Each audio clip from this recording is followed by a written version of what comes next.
अब हम spring block system को पूरा एनालिसिस करेंगे। भाई ब्लॉक्स में एक स्प्रिंग लग रही है, दो स्प्रिंग्स लग रही हैं, अलग अलग ओरिएंटेशन में लग रही है, अलग अलग तरीके से लग रही है, तो कैसे स्प्रिंग ब्लॉक सिस्टम बिहेव करता है, अब उसका पूरा इन डेप्थ एनालिसिस करेंगे। ठीक है, spring block system.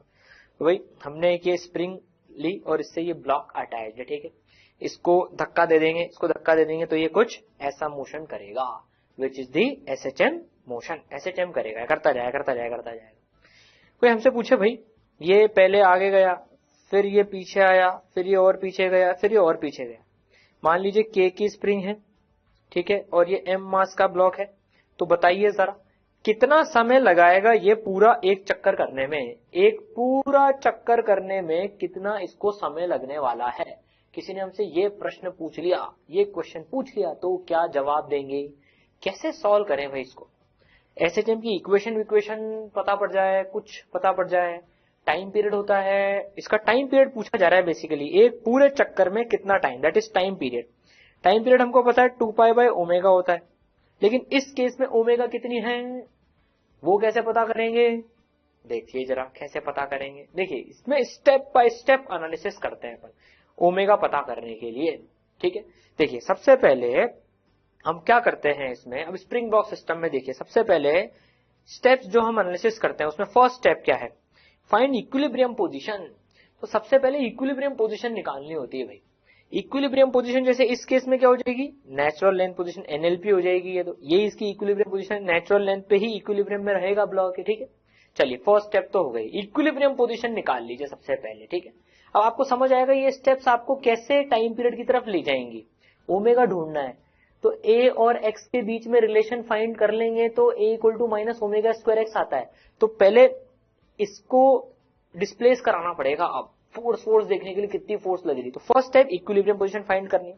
Second step displace the particle x from equilibrium position and draw FBD at that position. तो हम पार्टिकल को, जो कि इस केस में ब्लॉक है, उसको एक्स डिस्प्लेस कर दें, किसी भी डायरेक्शन में उसको एक्स डिस्प्लेस कर दें। भाई हमने इसको एक्स डिस्प्लेस कर दिया। ठीक है, नाउ एक्स डिस्प्लेस कर दिया हमने इसको। अब इसका एफपीडी बना लें, यहां पर क्या क्या फोर्सेस लग रही हैं इसके ऊपर एक्स डिस्प्लेस करने के बाद में। तो भाई इस पे देखिए नॉर्मल एमजी और एक के एक्स फोर्स लग रही है। सो नॉर्मल, ठीक है, ग्राउंड से एक एमजी, ठीक है, और एक लेफ्ट डायरेक्शन में के एक्स लग रही है इसके ऊपर, स्प्रिंग की फोर्स एक्स डिस्प्लेस करा है। चलिए बहुत अच्छी बात, एक्स डिस्प्लेस कर दिया इक्विलिब्रियम पोजीशन से। इस केस में जो एनएलपी थी वो ही इक्विलिब्रियम पोजीशन थी। ठीक है, चलिए भाई बहुत अच्छी बात। नाउ अब क्या करना, थर्ड स्टेप, न्यूटन का सेकंड लॉ लगा दें। भाई आपने ये लगा दिया, अब इसका कुछ एक्सेलरेशन होगा, न्यूटन का सेकंड लॉ लगा दें और ए और एक्स के बीच में, जो कि एक्सेलरेशन और एक्स के बीच में प्रोपोर्शनलिटी शो करने की कोशिश करें। तो चलिए न्यूटन का सेकंड लॉ लगाते हैं। इसको हमने डिस्प्लेस इधर करा है, एक्स फोर्स इधर लग रही है, तो इसका एक्सेलरेशन इधर होगा। तो देखिए के x equal to M A, net force के एक्स लेफ्ट में equal to M A, vertical direction में तो इक्विलिब्रियम में ही है ऑलरेडी। ठीक है, मोशन तो हॉरिजॉन्टल में हो रहा है, तो k x equal to M है, तो a equal to k by m into x. अब देखिए ए equal to k by m into x आया। हम यहाँ मैग्नीट्यूड में डील कर रहे हैं बेसिकली। देखिए ए हमने ऑलरेडी लेफ्ट में मान लिया और एक्स राइट में, तो ए और एक्स ऑलरेडी अपोजिट डायरेक्शन में है, ऑलरेडी अपोजिट डायरेक्शन में है, जो एसएचएम की कंडीशन होती है। ठीक है, तो माइनस माइनस का चक्कर नहीं पाल रहे हैं हम यहाँ पर, मैग्नीट्यूड वाइज बात कर रहे हैं। ठीक है, तीसरी स्टेप हो गई। चौथी step, compare the equation with A equal to minus omega square X. Minus omega square X जो की कंडीशन होती है एसएचएम की, उससे कंपेयर कर लें और ओमेगा और टाइम पीरियड निकाल लें उससे। तो देखिए इस केस में इसका एक्सेलरेशन इधर, डिस्प्लेसमेंट इसका एक्स इधर, तो इक्वेशन आई थी ए equal to k by M x. Sir इससे कैसे कंपेयर करें, माइनस ही नहीं है। तो अरे भैया हम मैग्नीट्यूड वाइज कंपेयर कर रहे हैं, तो जब मैग्नीट्यूड कंपेयर कर रहे हैं और हमने पहले ही देख लिया कि ए और एक्स अपोजिट डायरेक्शन में है, पहले ही चेक कर लिया कि एक्स और ए अपोजिट डायरेक्शन में, जिधर डिस्प्लेस करा फोर्स उसके अपोजिट है, तो ये माइनस साइन अपने आप टेकन केयर हो गया। तो अब हम मैग्नीट्यूड कंपेयर कर रहे हैं, तो a equal to omega square x से कंपेयर कर लें। तो देखिए ये है ओमेगा स्क्वायर एक्स, सॉरी ये है ओमेगा स्क्वायर, के बाय एम हो गई ओमेगा स्क्वायर। क्या करा, सबसे पहली स्टेप इक्विलिब्रियम फाइंड कर लें, उससे एक्स डिस्प्लेस करें ताकि पता पड़ जाए क्या क्या फोर्सेस लग रही हैं। फिर ए और थर्ड स्टेप में ए और एक्स के बीच में प्रोपोर्शनलिटी शो करें, मैग्नीट्यूड में शो कर दें, लेकिन इस बात का ध्यान रखें कि एक्स जिधर करा है एक्सेलरेशन उसके अपोजिट है, तभी तो वो रीस्टोरिंग फोर्स लगेगी एसएचएम के लिए। और फिर बस कंपेयर कर लें। तो ओमेगा की वैल्यू कितनी आ गई, √k/m। ओमेगा की वैल्यू कितनी आ गई, √k/m। और टाइम पीरियड होता है 2π/ω। तो टाइम पीरियड कितना हो जाएगा, 2π√m/k। क्या बात है, 2π√m/k। तो इस स्प्रिंग का जो टाइम पीरियड हो गया वो हो गया 2π√m/k। तो ये एक चक्कर एनएलपी से काट कर वापस 2π√m/k में आ जाएगा। 2π√m/k is the time period. समझ में आया स्प्रिंग ब्लॉक का। m क्या है, mass of the block. k क्या है, स्प्रिंग कांस्टेंट। स्प्रिंग कांस्टेंट, ठीक है। चलिए भाई 2π√m/k तो ध्यान में रह जाएगा। अब इसमें क्या होता है, अब कंफ्यूजन आया था कई बार कि यार टाइम पीरियड 2π√m/k था या 2π√k/m था। कई बार कंफ्यूजन आया था, जब क्वेश्चन खुद से सॉल्व करते हैं कई बार कंफ्यूजन आता है 2π√m/k था कि 2π√k/m था। अब ऐसी सिचुएशन से कैसे बाहर निकलेंगे, ये बहुत प्रैक्टिकल सिचुएशन है। बहुत सारे बच्चों को, बहुत सारे लोगों को ये प्रॉब्लम आती है कि यार m/k था कि k/m था। एक बिल्कुल जेन्युइन प्रॉब्लम है, बार बार डेरिवेशन करके तो निकाल सकते हैं, लेकिन कोई दूसरा तरीका है इसको ध्यान रखने का, बिल्कुल है। इसकी थोड़ी सी फील ले लेते हैं। देखिए ये मास जितना भारी होगा, अब आप सोचिए, देखिए भारी मास को आने जाने में ज्यादा समय लगेगा। जितना भारी होगा, कोई आदमी मान लीजिए उसको जनरली आने जाने में ज्यादा समय लगेगा, तो m न्यूमरेटर में आना चाहिए कि डिनोमिनेटर में आना चाहिए। भाई अगर टाइम पीरियड ये हो गया तो जितना ज्यादा मास होगा टाइम पीरियड उतना कम होगा। नहीं भाई, भारी को तो ज्यादा टाइम लगेगा। अरे भाई उसको, भारी को, स्प्रिंग को खिसकाने में ही, स्प्रिंग को खींचने में ही ज्यादा समय लग जाएगा, क्योंकि भैया उसको फोर्स तो उतनी है kx, लेकिन एक्सेलरेशन कम होगा तो समय ज्यादा लगेगा अगर मास ज्यादा है तो। बस, तो ये गलत है, ये सही है। मास न्यूमरेटर में आना चाहिए तो k डिनोमिनेटर में आएगा, ठीक है। एक और तरीके से भी सोच सकते हैं इसको, स्प्रिंग का k जितना ज्यादा होगा, स्प्रिंग का k जितना ज्यादा होगा वो x डिस्प्लेसमेंट पे उतनी तेज खींचेगी। जितना ज्यादा k उतनी तेज खींचेगी तो उतनी जल्दी जल्दी करा देगी। फिर जितनी तेज खींचेगी उतनी जल्दी करा देगी। तो बस k डिनोमिनेटर में आना चाहिए। जितना ज्यादा k, टाइम पीरियड उतना कम। सर फर्स्ट वाला ज्यादा आसान है, जितना ज्यादा भारी उतना ज्यादा समय। बस इससे याद हो गया आपको, तो ऐसे रख लीजिए, जैसे भी आपको समझ में आए। तो ये तरीके क्या है, हमें क्विक रिकॉल में काम करते हैं ये तरीके, ठीक है। तो फील आ गई, 2π√m/k is the time period of block connected to a spring of spring constant k। चलिए भाई बहुत अच्छी बात। एनालिसिस कैसे करा, 4 स्टेप फॉलो करके, ठीक है।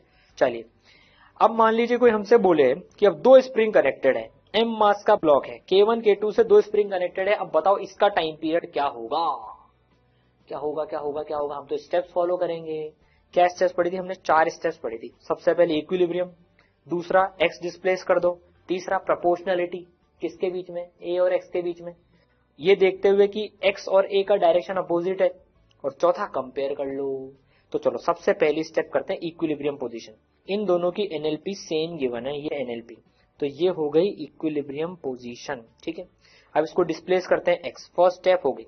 इसको x डिस्प्लेस करते हैं, आगे डिस्प्लेस कर देते हैं इसको x, ठीक है। तो ये हमने इसको x डिस्प्लेस कर दिया, ठीक है। ये डिस्टेंस हो गया x, सेकंड स्टेप हो गई। अब एफबीडी बनाते हैं, तभी तो इक्वेशन आएगी, तभी तो प्रोपोर्शनलिटी आएगी, फिर एक्सेलरेशन और x के बीच में। देखो डिस्प्लेस इधर करा x, दोनों स्प्रिंग इसको खींचेगी। अब दोनों स्प्रिंग में इलोंगेशन आ चुका है, दोनों की एनएलपी यहां पर थी, दोनों में इलोंगेशन आ चुका है, तो एक्सेलरेशन इधर ही आएगा। अपोजिट तो हो गए। चलो भाई अब मैग्नीट्यूड वाइज देख लेते हैं। तो एफबीडी बनाएंगे, वर्टिकल में नहीं बना रहे, k1x और k2x, इसमें इलोंगेशन x, इसमें इलोंगेशन x, तो k1x और k2x दोनों खींच रही है। इक्वेशन लिख देते हैं, Fnet equal to ma, k1x plus k2x equal to ma। Proportionality किसकी किसके बीच में बतानी होती है, a और x के बीच में। तो देखिए a is equal to k1 plus k2 by m into x, ये प्रोपोर्शनलिटी आ गई।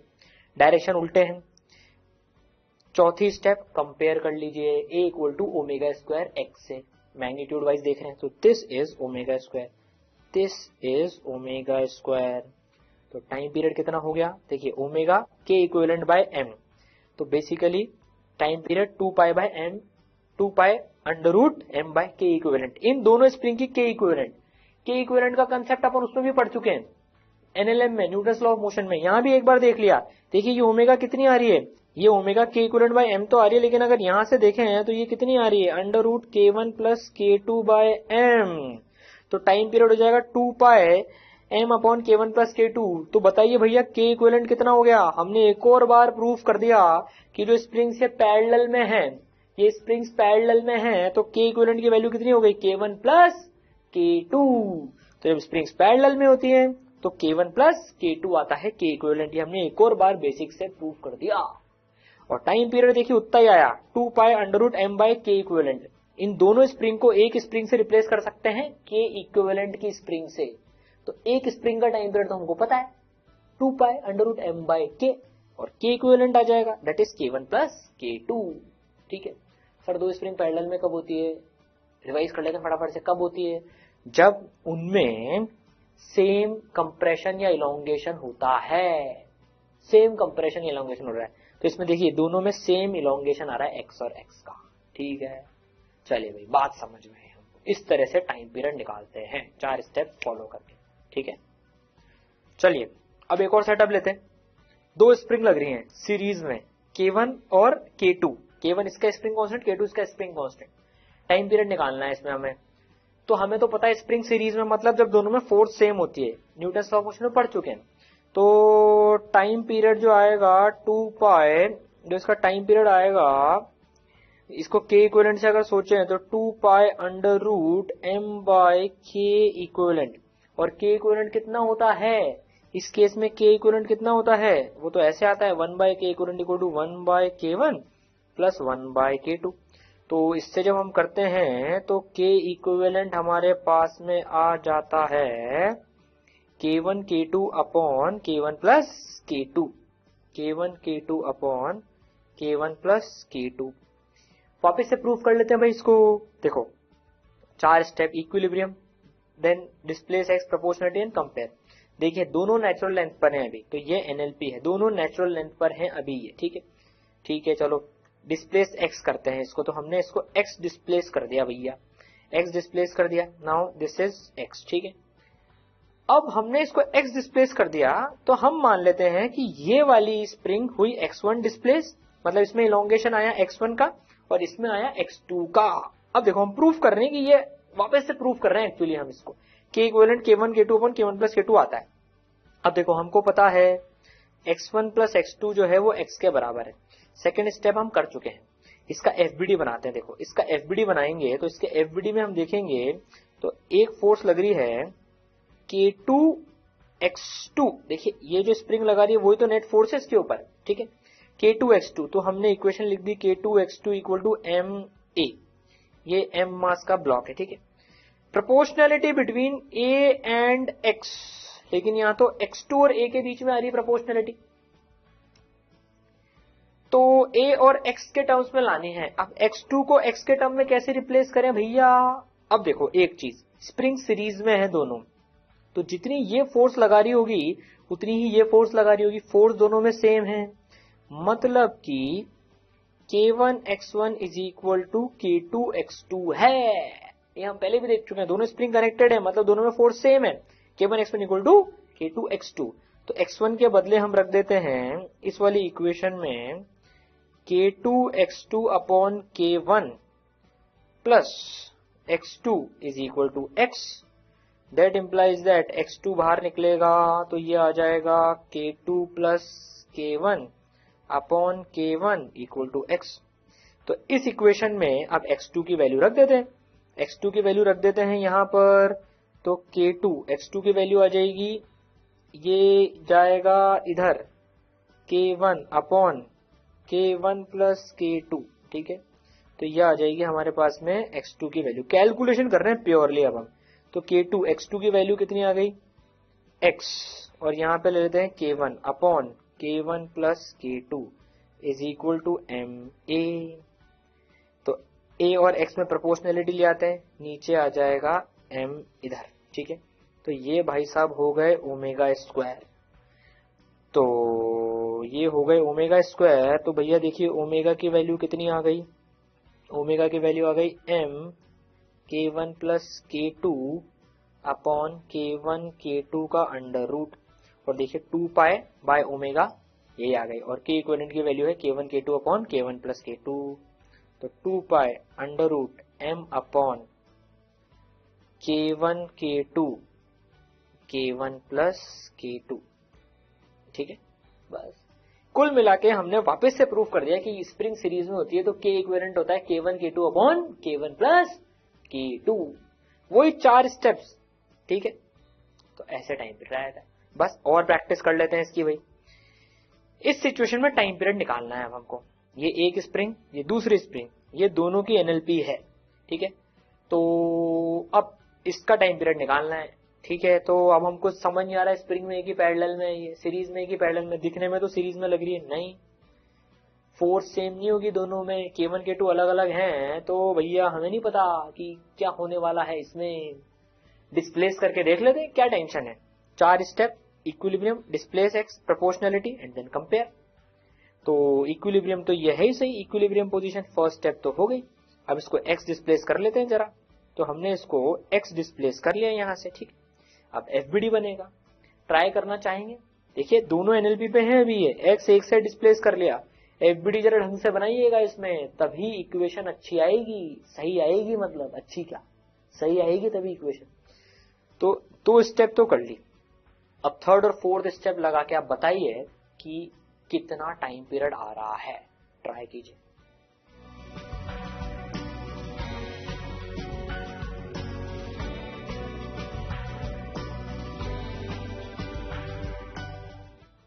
आया आंसर, देखते हैं जरा भाई, एफबीडी बनाते हैं इसका। तो इसके ऊपर इसमें आया इलोंगेशन एक्स का, तो ये खींच रही होगी, तो एक फोर्स जो इसके ऊपर लग रही होगी, इस ब्लॉक के ऊपर इधर लग रही होगी, दैट विल बी K1x, ठीक है। और ये धक्का दे रही होगी क्योंकि इसमें कंप्रेशन आया है, तो ये धक्का दे रही है K2x। तो इक्वेशन लिख देते हैं भाई, K1x plus K2x is equal to ma। तो A is equal to K1 plus K2 by M into x. Try to show proportionality between A and X। X इधर करा, एक्सेलरेशन इधर मिल रहा है, ये भी चेक कर लिया, उल्टे हैं दोनों, तो प्रोपोर्शनलिटी हो गई। अब कंपेयर कर लेते हैं, ये भाई साहब क्या, ओमेगा स्क्वायर। तो time period 2 pi by omega, इसका उल्टा, M वैसे भी ऊपर ही आता है, K1 प्लस K2। बस ऐसे करते हैं इसको सॉल्व, बिल्कुल लॉजिकली सही आंसर तक ही पहुंचेंगे। हमने कंसेप्ट भी समझ लिया, ऐसे ही तो टाइम पीरियड निकालेंगे, ठीक है। चलिए और प्रैक्टिस करते हैं इसकी। For the following situation when block is release from rest at NLP find time period. अब ये वर्टिकल हो गई स्प्रिंग, अब ये वर्टिकल प्लेन में, ठीक है। तो अब इस पे एमजी भी लग रहा है जो कि इसको नीचे लाने की कोशिश करेगा। एनएलपी से इसको जब छोड़ा तो पूछ रहा है कितने टाइम पीरियड से ये करेगा ऑसिलेशन, ठीक। अब देखिए इसकी इक्विलिब्रियम पोजीशन, एनएलपी पे तो स्प्रिंग पे फोर्स लगा नहीं रही, एक ही फोर्स लग रही है एमजी, तो इसकी इक्विलिब्रियम पोजीशन तो नीचे होगी। तो इसकी इक्विलिब्रियम पोजीशन जो है, सबसे पहले इक्विलिब्रियम पोजीशन निकालते हैं, स्टेप्स फॉलो करनी होती है हमको भाई। पहली स्टेप इक्विलिब्रियम पोजीशन, दूसरी displace x, proportionality and then compare. तो इक्विलिब्रियम पोजीशन इसकी नीचे कहीं पर होगी। तो इक्विलिब्रियम पोजीशन पे भाई देखिए, इक्विलिब्रियम पोजीशन पे हमने ये डिस्टेंस जो मान लिया, दिस इज से एक्स नॉट, ठीक है, एक्स नॉट डिस्टेंस हो गया ये। तो भाई ये जब एक्स नॉट डिस्टेंस हो गया तो इक्विलिब्रियम पोजीशन पे के एक्स नॉट, ऊपर की तरफ स्प्रिंग लगा रही होगी, देखिए के एक्स नॉट ऊपर लग रही है, एमजी नीचे लग रही है, इज इक्वल टू एमजी, तभी तो इक्विलिब्रियम है। That implies that x not is equal to mg by k. Mg by k का इलोंगेशन है इक्विलिब्रियम पोजीशन पे। अब इसको प्रैक्टिकली भी देखते हैं, देखो इक्विलिब्रियम पोजीशन आ गई, ठीक है, एक्स भी डिस्प्लेस करेंगे, एसएचएम कैसे कर रहा है वर्टिकल प्लेन में, जरा इसको प्रैक्टिकली देखते हैं। तो देखिए ये हमने एक स्प्रिंग ले ली, ठीक है, ये इतनी सी हमने स्प्रिंग ले ली, इसकी नेचुरल लेंथ है, और ये अब एक ऑब्जेक्ट लगा देते हैं इसमें। भाई हमने एक ऑब्जेक्ट लगा दिया यहाँ पर, इसमें ये ऑब्जेक्ट अरे भैया ऑब्जेक्ट लग जा रे, लग जा, ये ऑब्जेक्ट लगा दिया हमने इसमें, ठीक है। ये देखिए ये इसकी नेचुरल लेंथ है ये, और इसकी इक्विलिब्रियम ये यहाँ पर होगी, ये इसकी इक्विलिब्रियम है। देखिए अब ये ब्लॉक, ये जो ऑब्जेक्ट की इक्विलिब्रियम में है, ठीक है। जो एनएलपी थी, देखिए ये इसकी एनएलपी थी, नेचुरल लेंथ पोजीशन ये थी इसकी, जब स्प्रिंग में कोई इलोंगेशन नहीं था, उससे एक्स नॉट का इलोंगेशन आने पर ही इक्विलिब्रियम में आ गया, ठीक है। तो जब इसको एनएलपी से छोड़ेंगे, रेस्ट से रिलीज करेंगे, देखिए इसको एनएलपी से जब हम छोड़ेंगे तो ये ऐसे ऑसिलेशन करेगा, देखिए ऐसे ऑसिलेशन कर रहा है, ये इक्विलिब्रियम पोजीशन के अबाउट ऑसिलेशन कर रहा है, ये करेगा भी इसे, एसएचएम हो रहा है। इसका टाइम पीरियड निकालना है हमको, ठीक है। तो चलिए अब टाइम पीरियड का कैलकुलेशन करते हैं। फर्स्ट स्टेप तो हमने कर ली, इक्विलिब्रियम पोजीशन ये आ गई हमारे पास में। अब यहां से इसको एक्स डिस्प्लेस करते हैं, यहां से इसको हम एक्स डिस्प्लेस और करते हैं, तो ये ब्लॉक यहां पर पहुंच जाएगा, ठीक है। ये ब्लॉक यहां पर पहुंच जाएगा। अब यहां पर एफबीडी देखें तो एक तो ये स्प्रिंग लंबी हो चुकी है, स्प्रिंग लंबी हो चुकी है, तो स्प्रिंग में कितना इलोंगेशन है वो एनएलपी से आएगा, एक्स नॉट प्लस एक्स का इलोंगेशन है, तो एफबीडी बनेगा। तो ऊपर फोर्स लग रही है अब के एक्स नॉट प्लस एक्स, और नीचे लग रही है mg, ठीक है। तो इक्विलिब्रियम पोजीशन से नीचे x है तो एक्सेलरेशन ऊपर है, ठीक है। तो एक्सेलरेशन हम ऊपर मान लेते हैं, एसएचएम कर रही है बॉडी, तो एक्सेलरेशन की इक्वेशन लिखेंगे k x not plus k x minus mg equal to ma, ठीक है। के एक्स नॉट तो mg के बराबर है ही सही, तो ये कट गया, तो k x equal to ma। तो a की वैल्यू कितनी आ गई जरा देखें, a की वैल्यू आ गई है k by m into x. क्या बात, देखिए प्रोपोर्शनलिटी भी हो गई, ठीक है। प्रोपोर्शनलिटी आ गई a और x में, तो मतलब एसएचएम हो रहा है, मैथमेटिकली प्रूव कर दिया, और डायरेक्शन भी उल्टा है, x नीचे a ऊपर। ये भाई साहब कौन, ओमेगा स्क्वायर। तो टाइम पीरियड कितना, 2 पाई बाय ओमेगा, तो अंडर रूट m बाई के। क्या बात है, तो वही टाइम पीरियड आ गया। जब स्प्रिंग हॉरिजॉन्टली एक ब्लॉक के साथ कनेक्ट थी तो भी यही टाइम पीरियड आ रहा था, वर्टिकल में भी सेम टाइम पीरियड ही आ रहा है, मास एम और के स्प्रिंग के साथ में। अब तो यहां पर लगातार mg फोर्स लग रही है। देखिए जब हमने हॉरिजॉन्टल में स्प्रिंग ब्लॉक कनेक्ट करा था और इसको जब ऑसिलेट करा था तो भी सेम टाइम पीरियड आ रहा था, तब कोई एक्स्ट्रा फोर्स नहीं लग रही थी। यहां पर स्प्रिंग फोर्स तो लग रही है लेकिन एक कांस्टेंट फोर्स mg लग रही है, तो भी time period 2 pi under root m by k ही आ रहा है। हाँ, चेंज क्या हुआ, यहां पर NLP was the equilibrium position. इस केस में जब हॉरिजॉन्टल पे था तो एनएलपी पे ही इक्विलिब्रियम थी, लेकिन कांस्टेंट फोर्स mg लगने के बाद इक्विलिब्रियम पोजीशन शिफ्ट हो गई है, नहीं हो गई इक्विलिब्रियम पोजीशन, उसके अबाउट ही एसएचएम कर रहा है। तो ये एसएचएम कुछ ऐसा करेगा, इस पोजीशन के अबाउट यहां से लेकर ये यहां तक एसएचएम करेगा, एनएलपी से रेस्ट पे छोड़ा है, मतलब अब एनएलपी एक्सट्रीम पोजीशन हो गई, तो ये इसकी एक एक्सट्रीम पोजीशन है, ठीक है। चलिए भाई समझ में आएगा, 2 pi under root m by k, vertical में भी 2 pi under root m by k. चलिए अब मान लीजिए हमें एक स्प्रिंग गिवन है, ये उसकी एनएलपी है और इस पे कांस्टेंट फोर्स एफ नॉट लग रही है, भाई एनएलपी से कांस्टेंट फोर्स एफ नॉट लग रही है। अब इसका टाइम पीरियड बताना है, कैसे सॉल्व करेंगे, सबसे पहले इक्विलिब्रियम पोजीशन, वही 4 स्टेप। सबसे पहले इक्विलिब्रियम पोजीशन इसकी आगे आएगी, एफ नॉट लग रही है, जब के एक्स ये मान लो एक्स नॉट है, ये ब्लॉक ये यहां तक पहुंच चुका, तो ये इक्विलिब्रियम पोजीशन पे एक्स नॉट है, तो F not is equal to k x not, ठीक है। अब यहां से x डिस्प्लेस करते हैं, सेकंड स्टेप क्या होती है, x डिस्प्लेस करना, तो भैया x और डिस्प्लेस कर दो यहां से इसको, ये हमने x और डिस्प्लेस करा, तो स्प्रिंग इतनी लंबी हो जाएगी, और स्प्रिंग में कितना इलोंगेशन आ जाएगा, वैसे ही x नॉट प्लस x का इलोंगेशन आ चुका है, ठीक है भाई। चलिए तो अब इसका एफबीडी बनाएंगे, तो इधर फोर्स लग रही है k x not plus x, और आगे लग रही है एफ नॉट, डिस्प्लेस आगे करा है, एक्सेलरेशन पीछे होगा a, तो क्या आ जाएगा, इक्वेशन लिखते हैं k x not plus x minus F not is equal to M a. K x not से एफ नॉट कट गया, ठीक है, तो k x equal to M A, तो a is equal to k by m into a. क्या बात है, अभी भी time period 2 pi under root m by k ही आ रहा है। अभी देखिए अभी भी time period 2 pi under root m by के आ रहा है, कांस्टेंट फोर्स लगने के बावजूद भी, बस इक्विलिब्रियम पोजीशन शिफ्ट हो गई है। कितना शिफ्ट हुई, एफ नॉट बाई के, जब mg लग रहा था नीचे तो कितनी शिफ्ट हुई थी, mg/k। बस यहां पर mg के बदले f0 है, वही सेम सिचुएशन है। ये हॉरिजॉन्टल में एसएचएम है, वो वर्टिकल में एसएचएम हो रहा था। तो क्या इंपॉर्टेंट बात सामने आ रही है, जरा देखें, बड़ा इंपॉर्टेंट की पॉइंट है। in a spring block system, if an additional constant force is applied on the block, then time period remains same। अगर एक एडिशनल कांस्टेंट फोर्स भी लगा दी तो भी टाइम पीरियड सेम ही रहेगा। चेक भी कर लिया हमने दो केसेस में, mg/k से इक्विलिब्रियम पोजीशन शिफ्ट हो गई थी तो भी टाइम पीरियड 2π√m/k रहा, और हॉरिजॉन्टल में भी कांस्टेंट फोर्स लगा दी थी तो भी टाइम पीरियड 2π√m/k रहा।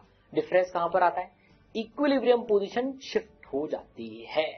ठीक है, चलिए देखते हैं ऐसे एग्जांपल्स। और एडिशनल कांस्टेंट फोर्स जो हमने बात करी ना, बेसिकली वो जिस लाइन में एसएचएम हो रहा है उसके अलोंग की फोर्सेस हैं ये सारी। ठीक है ना, जिस लाइन में वो एसएचएम हो रहा है उसके अलोंग। ठीक है ना, अब देखो तो additional constant force along line of SHM, ठीक है, उसके अलोंग वाली फोर्सेस की बात हो रही है अभी यहाँ पर। ठीक है, चलिए और देखते हैं।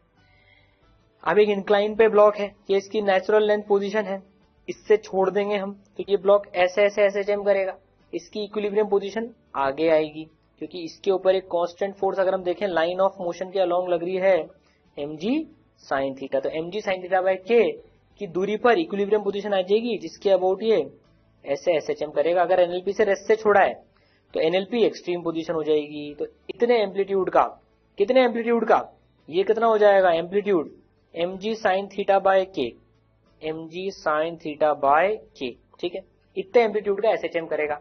टाइम पीरियड कितना होगा वो निकालना है, वो तो 2π√m/k ही होगा। ठीक है, सिमिलरली इसी तरीके से भाई एक ब्लॉक है स्प्रिंग से अटैच्ड, एक डब्बे में बंद है, कार में बंद है, मान लो एनएलपी इसकी गिवन है, और ये कार ए से एक्सेलरेट कर रही है। तो ये कार एकदम से ए से एक्सेलरेट करी तो इसके ऊपर सूडो लगेगी।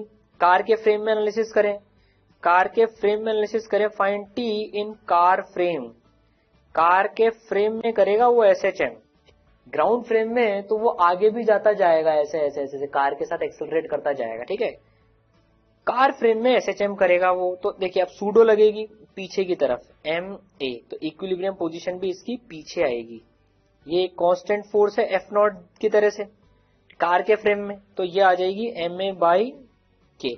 और अगर एनएलपी पे वो रेस्ट पे था तो ma/k के एम्पलीट्यूड का एसएचएम करेगा ये ब्लॉक ऐसे और ऐसे, ma/k के उसका एम्पलीट्यूड करेगा कार के फ्रेम में। ठीक है, चलिए भाई, और टाइम पीरियड कितना होगा इसमें, टाइम पीरियड होगा वही 2π√m/k। ठीक, चलिए ये बात तो समझ में। अब मान लीजिए हमको कुछ ऐसी सिचुएशन गिवन है, अब पुली से एक स्प्रिंग यहाँ पे अटैच और यहाँ से एक m मास का ब्लॉक है। ठीक है, अब इसका टाइम पीरियड निकालना है हमको, तो क्या करेंगे, सबसे पहले इक्विलिब्रियम पोजीशन, फर्स्ट स्टेप क्या होती है, इक्विलिब्रियम पोजीशन पता करेंगे। कैसे पता करें भाई, इक्विलिब्रियम पोजीशन में कितना इलोंगेशन है इसमें, यहाँ मान लेते हैं हम टेंशन T, यहाँ मान लेते हैं हम टेंशन T। ठीक है, ये टेंशन T है, हमें तो टाइम पीरियड निकालना है। ठीक है ना, तो यहाँ टेंशन T, यहाँ टेंशन T, तो सॉल्व करें तो टेंशन T कितने के बराबर इक्विलिब्रियम पे, mg के बराबर, और ये टेंशन T किसके बराबर, k x0 के बराबर। तो इनिशियल इलोंगेशन इक्विलिब्रियम के टाइम कितना आ गया, mg/k। ठीक है, सेकेंड स्टेप क्या होती है, डिस्प्लेस करें उसको भैया, x डिस्प्लेस करें। चलो तो इसको x नीचे डिस्प्लेस करते हैं, x लाके छोड़ दिया ब्लॉक को। अब x डिस्प्लेस करा तो ये भी कितनी लंबी हो जाएगी और x लंबी हो जाएगी, ये भी है। बिल्कुल बेसिक से एनालिसिस करना होता है। ये x लंबी हो जाएगी, ये x लंबी हो जाएगी, तो अब एफबीडी बनाते हैं इसका, यहाँ पर इसका एफबीडी बनाते हैं। तो स्प्रिंग में कितनी इलोंगेशन, x0 प्लस x, और वो ही नहीं टेंशन हो जाएगी t डैश, t डैश कितनी हो जाएगी, k x0 प्लस x, और नीचे लग रहा है mg, और एक्सेलरेशन होगा ऊपर x के अपोजिट।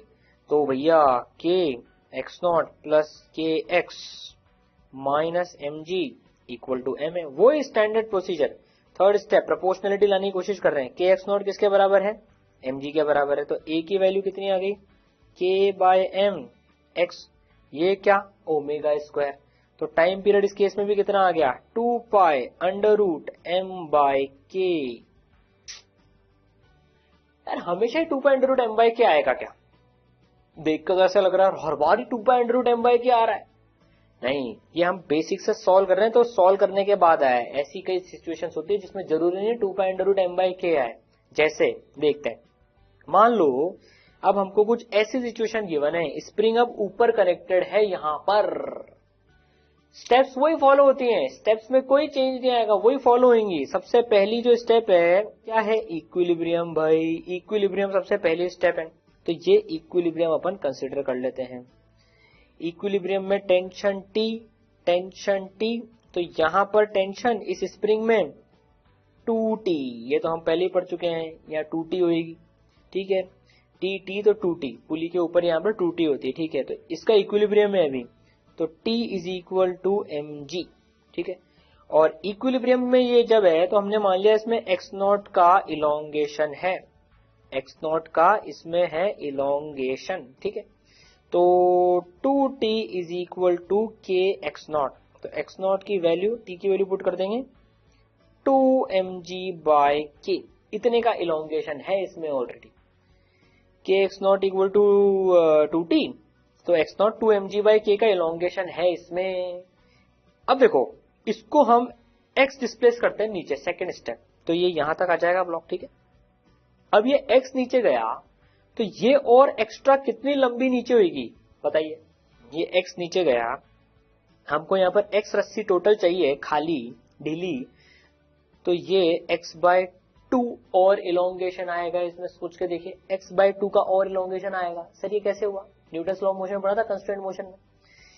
ये अगर x/2 नीचे आएगा तो इधर से कितनी रस्सी खाली करेगा, x/2, पुली x/2 नीचे आएगी, इधर से कितनी खाली करेगा, x/2। ये जो खाली हुई है ये भी तो इधर ही आएगी, x/2 और x/2 मिलके x खाली कर देंगे। तो देखिए ये x नीचे गया तो एक्स्ट्रा इलोंगेशन कितनी आई, x/2 की, ठीक है ना। न्यूटन्स लॉ में हमने एक और तरीका भी पढ़ा था, उससे भी ट्राई कर सकते हैं, समीशन t डॉट x करके। देखिए यहाँ 2t है तो यहाँ x/2 आएगा, यहाँ t यहाँ x तो यहाँ 2t तो यहाँ x/2, क्योंकि इसका कोई डिस्प्लेसमेंट नहीं हो रहा है, वो इस सिग्मा t डॉट x से भी कर सकते हैं, ठीक है। चलिए वो तो आता है हमको। अब देखिए, अब एफबीडी बनाते हैं इस पोजीशन पे। इस पोजीशन पे जो एफबीडी बनेगा, ऊपर लग रही है नई टेंशन t'। अब मजे की बात देखिए, अब टेंशन चेंज हो चुकी है, खिंचाव ज्यादा आ गया, ये खिंचाव ज्यादा आ गया, तो अब टेंशन t' और 2t', तो ऊपर लग रही है t', नीचे लग रही है mg। ध्यान से देखना, देखो ऊपर लग रही है t', इतना खींचने के बाद ऊपर नीचे लग रही है mg, एक्सेलरेशन होगा ऊपर a का, t' minus mg equal to ma। और 2t' की वैल्यू कितनी है, 2t' की वैल्यू है k x0 plus x/2, k x0 plus x/2, ठीक है। चलिए तो t' की वैल्यू डाल देते हैं, दैट इम्प्लाइज, यहां से सॉल्व कर लेते हैं। अब t' की वैल्यू कितनी होगी, k/2 x0 प्लस ये t' की वैल्यू यहाँ 2 हो जाएगी, k/2 x0 plus k x/4, ठीक है। t' की वैल्यू डाल दी, minus mg equal to ma। अब देखिए k x0 की वैल्यू, x0 की वैल्यू है 2mg/k, तो k x0/2 हो गया mg, तो ये से ये कट गया। तो अब a की वैल्यू कितनी आई, देखिए a की वैल्यू आई k/4m into x, k/4m into x। Now this is omega square, this is omega square. तो अब टाइम पीरियड कितना आ जाएगा, 2 under root 4m/k, this is the time period. अब देखिए यहां पर नहीं आया 2 under root m/k, 2 under root 4m/k steps follow करके निकाला है। क्या करा फटाफट से देख लेते हैं एक बार वापस से। सबसे पहले देखा इक्विलिब्रियम पोजीशन पे x0 इलोंगेशन मानते हुए, t वहां पर पहले टेंशन मान ली हमने, तो t इक्वल टू mg थी, और यहाँ पर 2t equal to k x0, तो x0 की वैल्यू आ गई। फिर इसको x नीचे और खींचा, तो इसमें इलोंगेशन x/2 आई, इसमें इलोंगेशन x/2 आई, तो टेंशन चेंज हो गई, 2t', नया एफबीडी बनाया, t' minus mg equal to ma, t' की वैल्यू डाल दी यहां से निकाल कर। कैसे, 2t' जो यहाँ पर टेंशन है वो स्प्रिंग में इलोंगेशन इंटू k, बस उससे आगा time period 2 under root 4m/k, ठीक है। कुछ और क्वेश्चंस प्रैक्टिस करते हैं। चलिए, A body is suspended from a spring of length L spring constant k and has time period t। तो भाई एक बॉडी है k स्प्रिंग से, m मास का ब्लॉक उससे कनेक्टेड है और इसका टाइम पीरियड है t, ठीक है। Now, if the spring is divided in two equal parts which are joined in parallel and the same body is suspended from this arrangement having time period t dash, determine t dash by t। तो भैया इसको हमने k block k spring से टांगा m मास के block को, तो time period t 2 pi under root m by k हो गया, ठीक है, ये तो पता है। अब इसके दो टुकड़े कर दिए, आधी आधी कर दी, l बाय 2 की कर दी, ये l लेंथ की स्प्रिंग है। अब l बाय 2 की करके उन दोनों को पैरेलल में सेम ब्लॉक लगा दिया, सेम मास का ब्लॉक लगा दिया, ये ठीक है ना। अब इसका टाइम पीरियड है t डैश। अब हमको t और t डैश का रेशो बताना है, ठीक। अब हमने कटिंग ऑफ स्प्रिंग पढ़ी थी न्यूटन्स लॉ ऑफ मोशन में कि KL इक्वल टू कांस्टेंट होता है, मतलब अगर लेंथ आधी कर दी तो उसका K डबल हो जाएगा। अगर लेंथ आधी कर दी तो k डबल हो जाएगा। तो इसका k कितना है 2k, इसका k कितना है 2k, और ये दोनों पैरेलल में है, तो k इक्विवेलेंट कितना हो जाएगा, k इक्विवेलेंट हो जाएगा 2k plus 2k, that will B 4k। तो टाइम पीरियड कितना हो जाएगा इसका t dash 2 pi under root m by k equivalent, और k इक्विवेलेंट कितना है 4k है। बस अब तो रेशो लेना है इन दोनों का, अब तो सिंपल है, t dash by t equal to m by 4k का root k by m by k का रूट, रूट m से रूट m कटेगा, रूट k से रूट k कटेगा, 1 बाय रूट 4, 1 बाय 2। मैथ्स है तो ठीक है, ये तो हो गई, समझ में आया। देखो l बाय 2 2k और 2k पैरेलल में 4k, ठीक है। चलिए, in the following situation find amplitude. k की स्प्रिंग है, ब्लॉक कनेक्टेड है, NLP है, NLP से धक्का दे दिया V0 से इसको, तो V0 से धक्का दे दिया तो हमसे पूछ रहा है कि इसका एम्पलीट्यूड बताइए। भाई इसको धक्का दे दिया तो ये महाराज SHM करेंगे, यूं जाकर यूं ऐसे SHM करेंगे, तो एम्पलीट्यूड बताना है। इसको हम वर्क एनर्जी से भी कर सकते हैं, बिल्कुल कर सकते हैं। यहाँ पर ब्लॉक पहुंचेगा, जब ये ब्लॉक यहाँ पर पहुंचेगा तो इसकी वेलोसिटी 0 हो जाएगी। यहाँ से यहाँ तक वर्क एनर्जी थ्योरम लगा लें, वर्क डन बाय स्प्रिंग हमको पता है, एक तरीका वो। SHM की इक्वेशन से भी इसको कर सकते हैं, जो SHM में हमने फॉर्मूले पढ़े हैं। क्या फॉर्मूला पढ़ा है देखो हमने, ये इसकी इक्विलिब्रियम पोजीशन है। वेलोसिटी का फॉर्मूला हमने पढ़ा है, v is equal to omega under root a square minus a x square, ये लगा देंगे, डिराइव ऑलरेडी कर चुके हैं इसको हम, ठीक है। तो ओमेगा की वैल्यू भी हमको पता है, under root m by k या k बाय m। ओमेगा की वैल्यू कितनी होती है यार, टाइम पीरियड की हमको पता है, भूल गए हम, टाइम पीरियड की हमको पता है, ऊपर m आता है। कैसे याद करा था हमने, समझा था इसको क्या, कि भारी मास होगा तो ज्यादा टाइम पीरियड होगा, m ऊपर k नीचे, ये 2 पाई बाय ओमेगा होता है, तो ओमेगा की value root k by m, याद आ गया, चलो ठीक है ना। ओमेगा की वैल्यू हो गई रूट k बाय m। ऐसे भूल जाते कई बार, इस तरह से याद कर लेते हैं उसको, फिर वापस ध्यान में ले आते हैं, ठीक है।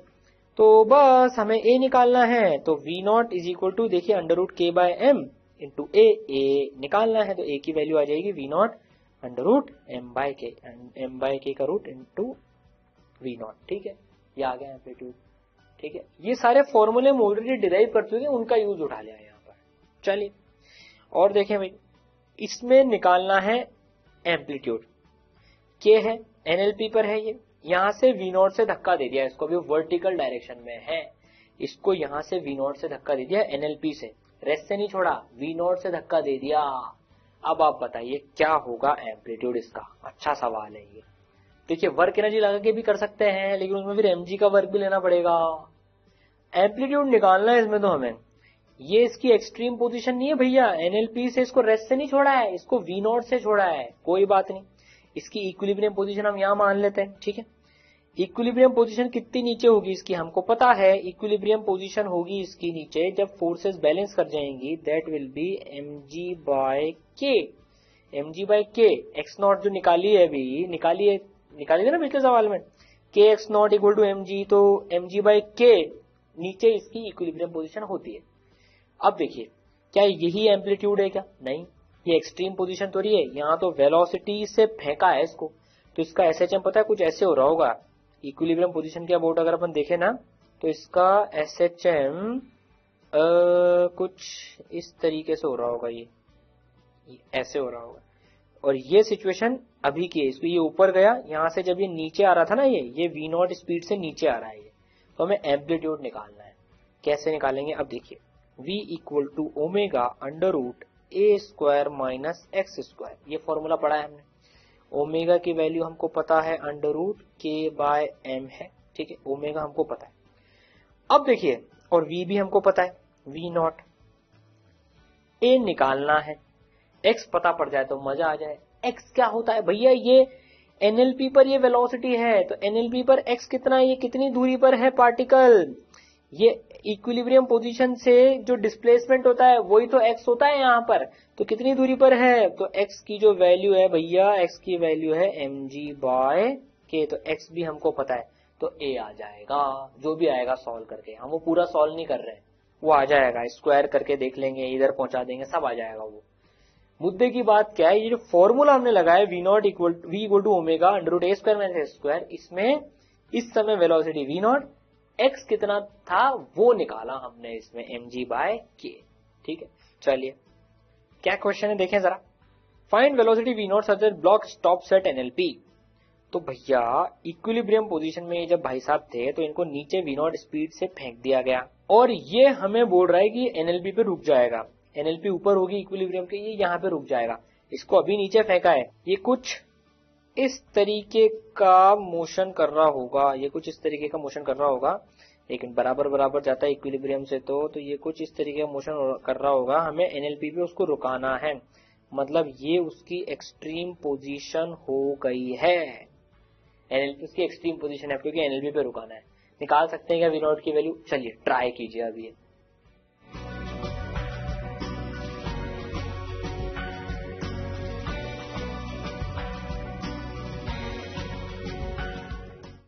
आया आंसर, देखिए v is equal to a under root omega square minus x square का फॉर्मूला होता है, हम ये फॉर्मूला इक्विलिब्रियम पोजीशन पे लगा देते हैं, तो v की वैल्यू हो जाएगी v0, a अभी हमें नहीं पता, तो ये क्या गलत फॉर्मूला लगा दिया, वाह वाह वाह वाह वाह, अरे भैया v equal to omega under root A square minus x square होता है, ये उल्टा फॉर्मूला लगा दिया, चलिए कोई बात नहीं। v इक्वल टू v0, ठीक है, यहाँ पर वेलोसिटी v0 है, ओमेगा कितनी है ये हमको पता है, अंडर रूट के बाय एम, और under root A square, A हमें नहीं पता, A square minus x square, X कितना है, डिस्प्लेसमेंट कितना है इक्विलिब्रियम से 0, तो ये हो गई अंडर रूट के by m into A v0। अब एम्पलीट्यूड कितना है, देखिए ये एक्सट्रीम पोजीशन है, ये इक्विलिब्रियम पोजीशन है, इन दोनों के बीच की जो दूरी है वही तो एम्पलीट्यूड होता है, एक्सट्रीम और इक्विलिब्रियम के बीच की दूरी, जो कि mg/k है, this is equal to a, तो a की वैल्यू डाल देंगे यहाँ पर, a की वैल्यू डाल देंगे यहाँ पर, तो कितनी आ जाएगी mg/k, that is equal to g, ये रूट m, और यहाँ रूट आ जाएगा फिर अंडर रूट m/k, इतना एम्पलीट्यूड, इतनी वेलोसिटी है v0, ठीक है। चलिए अब देखें क्या क्वेश्चन है, how much minimum should 2 kg be pressed down from equilibrium such that 3 kg lifts। अरे भाई बहुत बढ़िया सवाल है, मजेदार। K इक्वल टू 10 की स्प्रिंग है, 10 न्यूटन पर मीटर की, ये 2 kg ऊपर है, 3 kg नीचे है, अब ये 2 kg इक्विलिब्रियम में है, इसके ऊपर नीचे लग रही होगी mg, तो kx लगनी पड़ेगी ऊपर, kx ऊपर लगेगी तभी तो जाकर ये इक्विलिब्रियम में रह पाएगा। अब देखिए मजे की बात, ये बोल रहा है कि इसको कितना नीचे हम प्रेस करें, इसको कितना नीचे हम प्रेस करेंगे 3 kg उठ जाए। अरे भैया इसको नीचे दम लगाएंगे, इसको दम लगा के नीचे प्रेस करेंगे तो 3 kg कैसे उठेगा, अरे उसको नीचे प्रेस डाउन करके रिलीज करना है, उसको नीचे प्रेस डाउन करके, how much minimum should be press down and released from equilibrium, equilibrium से कितना नीचे प्रेस डाउन करके एंड रिलीज, उसको छोड़े कि 3 kg उठ जाए, तो इसको कितना नीचे दबा कर छोड़े कि 3 kg जमीन से उठ जाए, कैसे उठेगा भैया, इसको दबाएंगे तो स्प्रिंग में तो और कंप्रेशन आएगा, वो 3 kg को तो और दबाएगा नहीं, उस समय जरूर दबाएगा वो, लेकिन जब ये प्रेस करने के बाद वापस ऊपर जाएगा तब ये 3 kg को लिफ्ट करेगा।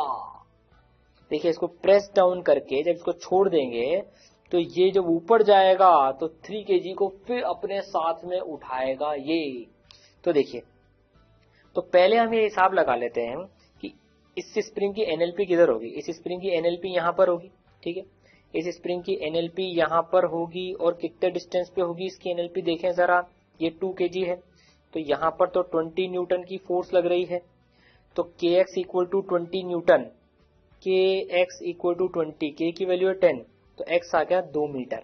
तो 2 मीटर ऊपर एनएलपी पोजीशन है, मतलब ये एनएलपी पोजीशन से स्प्रिंग की 2 मीटर नीचे है, इक्विलिब्रियम में पड़ा हुआ। अब देखिए, एनएलपी से इस ब्लॉक को और ऊपर लेते जा रहे हैं। स्प्रिंग में इलोंगेशन चाहिए हमको, स्प्रिंग में इलोंगेशन चाहिए, तभी तो ये 3 kg उठेगा। देखिए, इस 3 kg को उठाने के लिए स्प्रिंग को ऊपर फोर्स लगानी पड़ेगी। हम मान लेते हैं कि जो एनएलपी पोजीशन से ये एक्स डैश पोजीशन ऊपर, ध्यान सुनिए, देखिए एक्स डैश पोजीशन ऊपर पे ये इसको खींचेगा, एक्स डैश ऊपर, मतलब एक्स डैश का इलोंगेशन आया, तो स्प्रिंग कितनी फोर्स लगाएगी, के एक्स डैश, जिसको किसके बराबर करना है, 3g के बराबर, जो कि नीचे लग रही है इसके ऊपर 3g mg लग रही है ना, तभी तो ये उठेगा ब्लॉक। तो देखिए, एक्स डैश की वैल्यू कितनी आ गई, के की वैल्यू 10 है, एक्स डैश की वैल्यू आ गई 3 मीटर।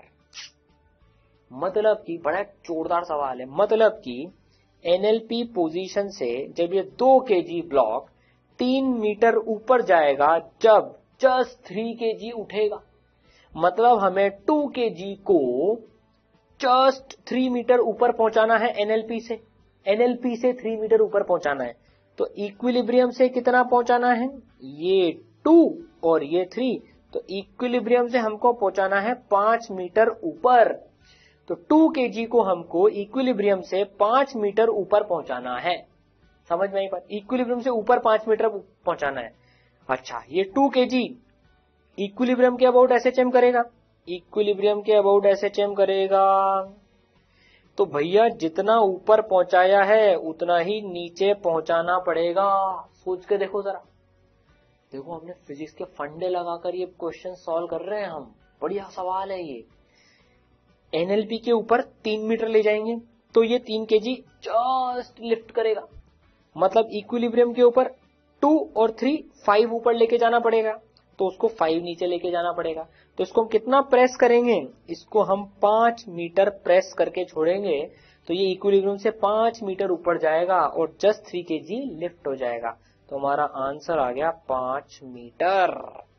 तो ये 2 kg वाले ब्लॉक को 5 मीटर दबा के छोड़ेंगे, तो ये फिर ऊपर जाएगा और ऊपर जाके जब एक्सट्रीम पोजीशन में पहुंच जाएगा, जब जस्ट 3 kg को ये उठाएगा। समझ आएगा, ठीक है, बढ़िया सवाल है।